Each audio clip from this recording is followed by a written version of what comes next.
प्रिय विद्यार्थियों नमस्कार।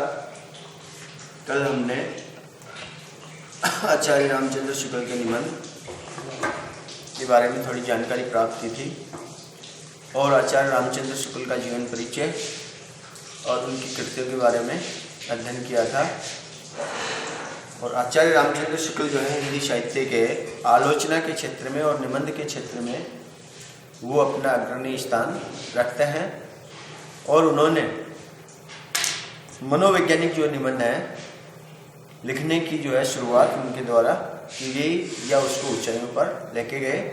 हमारे पाठ्यक्रम में क्रोध निबंध उनका जो है लगा रखा है। देखिएगा, क्रोध एक मनुष्य का मनोविकार से संबंधित जो है विकार है या मन से या हृदय से संबंधित जो है विकार है। मैं इस क्रोध को अगर ये कहूँ कि क्रोध जो है प्रकृति के प्रत्येक प्राणी को आता है। जैसे अगर आप सांप हैं, सांप के ऊपर पत्थर मारेंगे या लकड़ी से उसको बांधने की कोशिश करेंगे तो वो भी अपना क्रोध जो है प्रकट करता है। जैसे कुत्ता है, कुत्ते को भी आप पत्थर फेंकेंगे तो कुत्ता भी भौं भौं करने लगता है। कहने का आशय यहाँ पे ये है कि क्रोध जो है, क्रोध प्रकृति के प्रत्येक प्राणी में निहित होता है। और क्रोध क्यों उत्पन्न होता है, उसके उत्पन्न होने के क्या कारण है। जब प्राणी को साक्षात रूप में ये लगे कि मेरा अहित होने वाला है तो अहित को जान करके या नुकसान होने वाला है इसको जान करके और क्रोध एक प्रतिक्रिया के रूप में उत्पन्न होता है।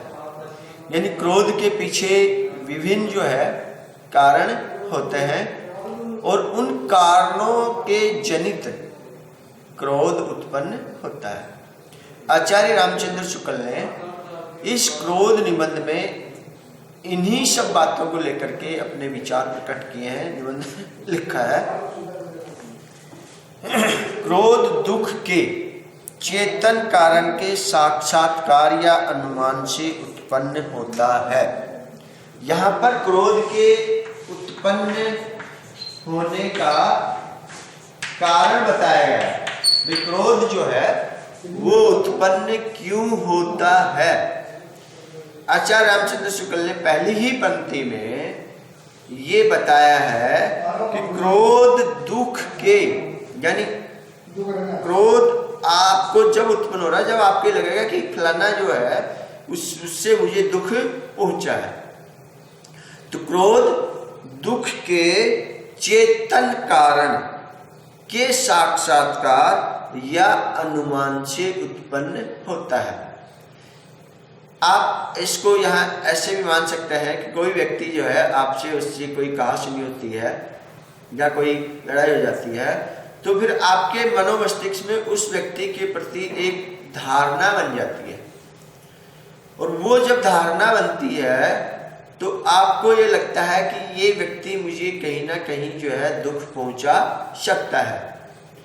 तो ये दुख पहुंचाने का जो साक्षात या अनुमान जो है, आपका अनुमान भी हो सकता है कि ये व्यक्ति मुझे है ना दुख पहुंचा सकता है, तो ये दुख के चेतन का एक कारण है जिसके कारण क्रोध उत्पन्न होता है। साक्षात्कार के समय दुख और उसके कारण के संबंध का परिज्ञान आवश्यक है। यानी क्रोध उत्पन्न कब होगा, जब आपके साक्षात्कार के समय दुख और उसके कारण के संबंध का परिज्ञान आवश्यक है। यानी आपको जानकारी होगी, उसका कारण आपको ज्ञात होगा। जैसे किसी व्यक्ति ने आप पे क्रोध किया तो उसका कारण आपको पता होगा कि ये व्यक्ति मेरे ऊपर क्रोध करने के क्यों कर रहा है मेरे ऊपर। तो आपको क्रोध जब उत्पन्न होगा जब आपको उसका ज्ञान होगा, कारण का ज्ञान होगा। 3-4 महीने के बच्चे को कोई हाथ उठाकर मार दे तो उसने हाथ उठाते तो देखा है, पर अपनी पीड़ा और उस हाथ उठाने से क्या संबंध है यह वह नहीं जानता, इसलिए उसमें क्रोध की उत्पत्ति भी नहीं होती है या क्रोध भी उत्पन्न नहीं होता है। उसने छोटे बच्चे ने 3-4 महीने के छोटे बच्चे ने हाथ उठाते देखा और चाटा भी जैसे उसने खाया, लेकिन हाथ उठाते देखा और हाथ उठा के देखने के पश्चात अपनी पीड़ा और उस आत्मा के संबंध में वह यह नहीं जानता कि मुझे पीड़ा पहुंची है। तो उसका कारण जो है वो 3-4 महीने का बच्चा, उसका कारण पता नहीं चल रहा है कि इस व्यक्ति ने हाथ क्यों उठाया। छोटा बच्चा 6 महीने का 7 महीने का उसकी चाटा लगा देता है, तो उसको ये पता नहीं होता है कि चाटा क्यों लगा, क्योंकि उसको एहसास ही नहीं है इस चीज का कि मैंने क्या किया है जिसके करने से मुझे चाटा लगा। अतः वह केवल रोककर अपना दुख प्रकट कर देता है। दुख के कारण की स्पष्ट धारणा के बिना क्रोध का उदय नहीं होता। यानी दुख के कारण की स्पष्ट धारणा, दुख के कारण की स्पष्ट धारणा के बिना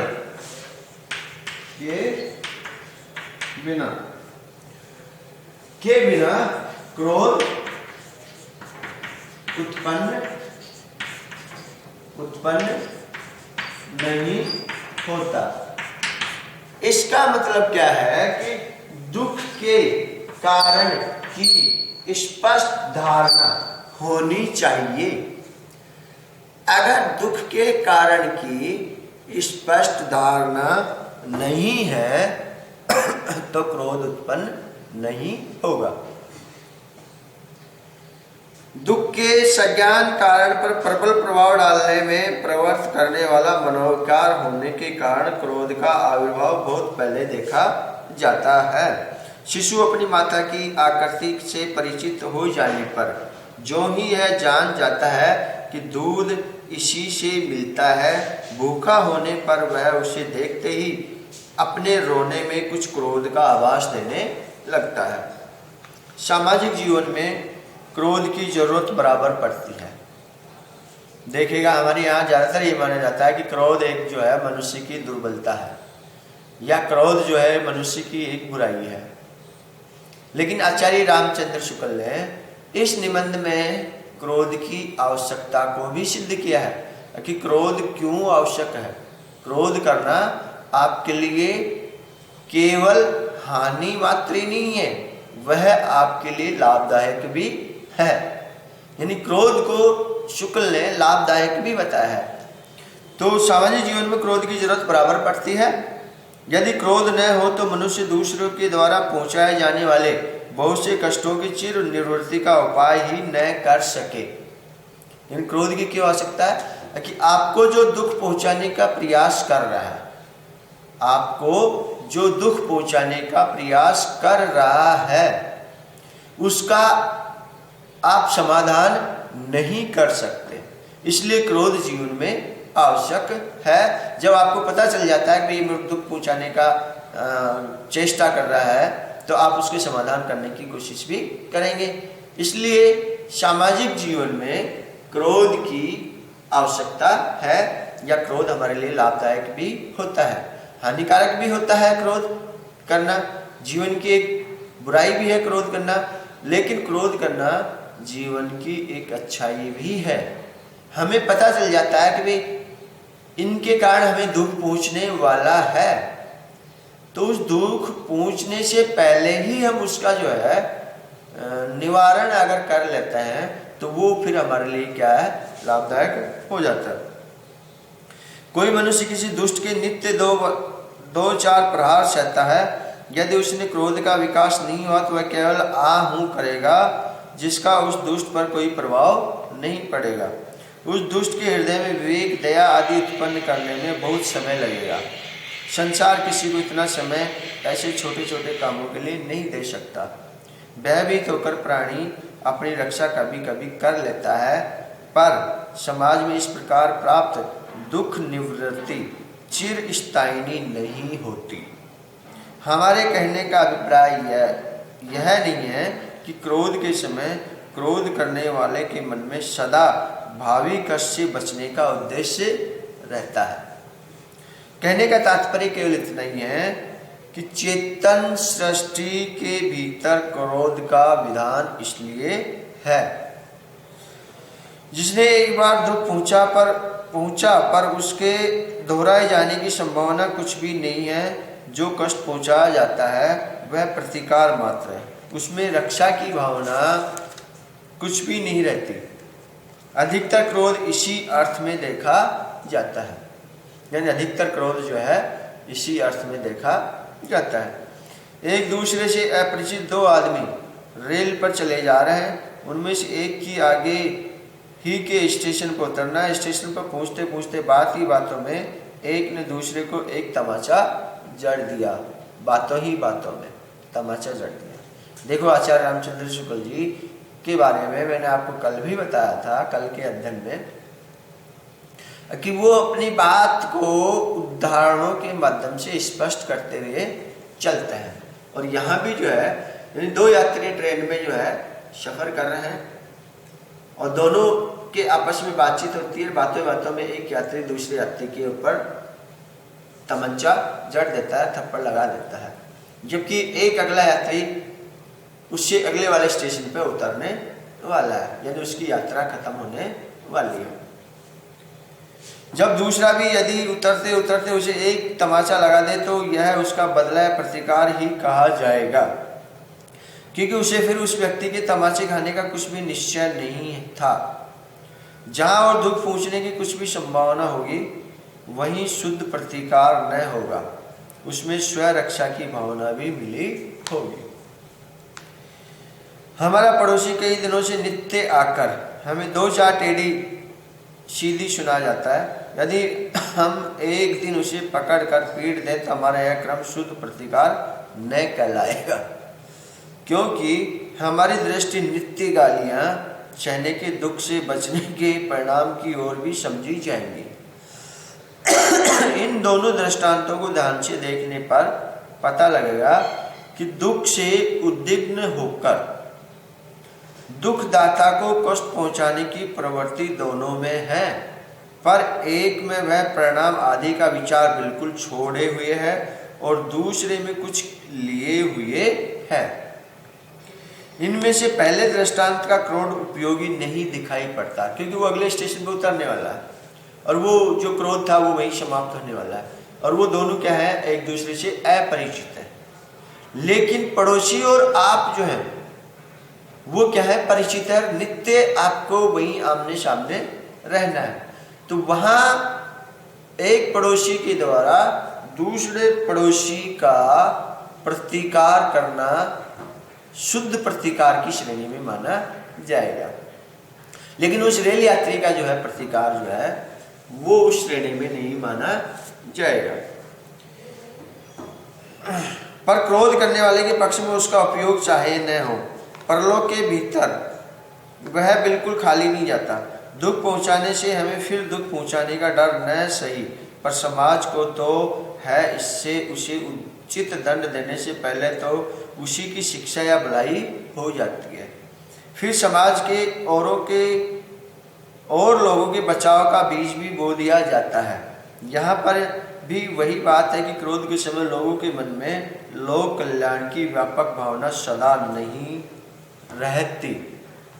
अधिकतर तो ऐसा क्रोध प्रतिकार के रूप में ही होता है, यानी क्रोध की भावना जो है, आपने ये सोच के क्रोध किया कि मेरे ये पड़ोसी जो है मेरे से लड़ाई कर रहा है, झगड़ा कर रहा है, 2 महीनों के दूसरे पड़ोसी से भी करेगा, तो वहाँ ये लोक कल्याण की भावना उस पड़ोसी के सामने नहीं होती है। तो ये शुद्ध जो प्रतिकार है उसके रूप में ही होता है। यह कहा जा चुका है कि क्रोध के दुख के चेतन कारण के साक्षात्कार या परिज्ञान से होता है, यानी दुख क्यों होता है, क्रोध क्यों आता है, वो दुख के चेतन कारण के साक्षात्कार के कारण क्रोध आता है। अतः एक तो जहाँ कार्य कारण के संबंध ज्ञान में त्रुटि या भूल होती है, वहाँ क्रोध धोखा देता है। कार्य और कारण का जो संबंध है, कार्य क्रिया और प्रतिक्रिया का जो संबंध है, कार्य कारण का जो संबंध है, इसका अगर आपको पूर्ण रूप से ज्ञान नहीं है, कई बार कोई चांटा लग गया तो आप वहाँ चांटा लगाने वाले को ये भी तो देखें क्या इसकी मंशा थी क्या चांटा लगाने की, या अनायास या किसी प्रतिक्रिया के स्वरूप लग गया हो। तो वहाँ किसी प्रतिक्रिया के स्वरूप लगा हुआ चांटा जो है वो दुख के जो है कार्य कारण का संबंध जो है वहाँ हमें त्रुटि हो जाती है। मतलब हमारे मन में ये भाव आना कि भाई क्या इस व्यक्ति ने वास्तव में मुझे दुख पहुँचाने का प्रयास किया। इसको जब हम नहीं समझे, कार्य कारण को अगर हम नहीं समझे, कार्य और कारण को हमने नहीं समझा, उसका परिज्ञान हमें नहीं हो पाया, तो वहाँ जो है दुख क्रोध अनावश्यक हो जाता है। तो क्रोध की प्रकृति को जो है समझना पड़ेगा। कार्य और कारण जो है, भाई मैं आपको अगर ये कहता हूँ, गुस्सा प्रकट करता हूँ, आपके ऊपर क्रोध प्रकट करता हूँ, आप पढ़ते नहीं हैं, आप अच्छे नंबर नहीं लाते हैं, आप सीरियस नहीं हैं, आप गंभीर नहीं हैं, अपने जो करियर को लेकर के या अपने व्यक्तित्व को लेकर के आप गंभीर नहीं हैं, आप उदासीन हैं, आप लापरवाह हैं, तो ये चीज़ से मैं जो आपको कह रहा हूँ ये आपको दुख पहुँचाने के लिए थोड़ी कह रहा हूँ। तो इसका मतलब ये है कि आप मेरे ऊपर क्रोध थोड़ी करेंगे। मेरा यहाँ आपको दुख पहुँचाने से आपका लाभ उसमें छुपा हुआ है, आपका लाभ उसमें छुपा हुआ है। तो ये है कार्य कारण संबंधों का ज्ञान प्राप्त करना। धन्यवाद मित्रों, थैंक यू।